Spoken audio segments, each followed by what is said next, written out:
és nagyon-nagyon fontos ez a mostani kor emberének és a mostani világnak.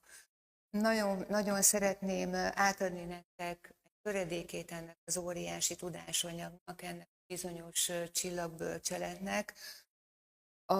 Az őseink tisztában voltak ezzel, mint ahogy rengeteg sok mindennel, amit mi el sem tudunk képzelni.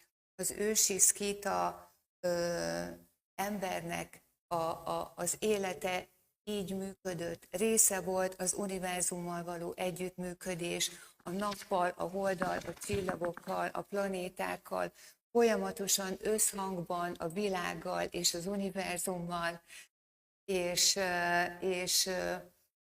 nagyon-nagyon tisztán és nagyon jól tudták élni az életüket, pontosan azért, mert az áramlásban voltak, hogy hagyták azt, hogy történjenek ezek a dolgok, nem úsztak árral szemben, tudták, hogy mindennek rendeltetett ideje van, tudták, hogy a világot csak figyelnünk kell, éber tekintettel, és már is gyönyörű szépen tudunk működni együtt ezzel a szépséges univerzummal.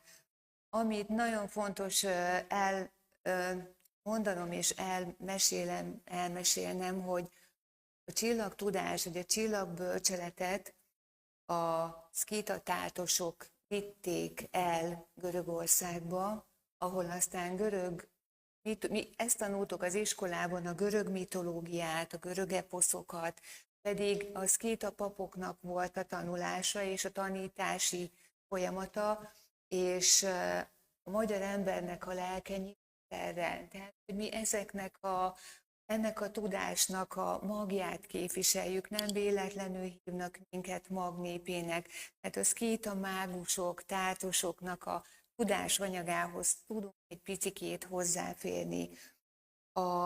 Az univerzummal együttműködő ember, ahogy mondtam, tudatos, bölcs, hagyja magát áramlani az energiák által. Úristen ebbe a szépséges földi létbe tanulni küldött le minket erre a gyönyörű Föld nevű bolygóra. Én azt gondolom, hogy ugye Isten szeretett gyermekei vagyunk,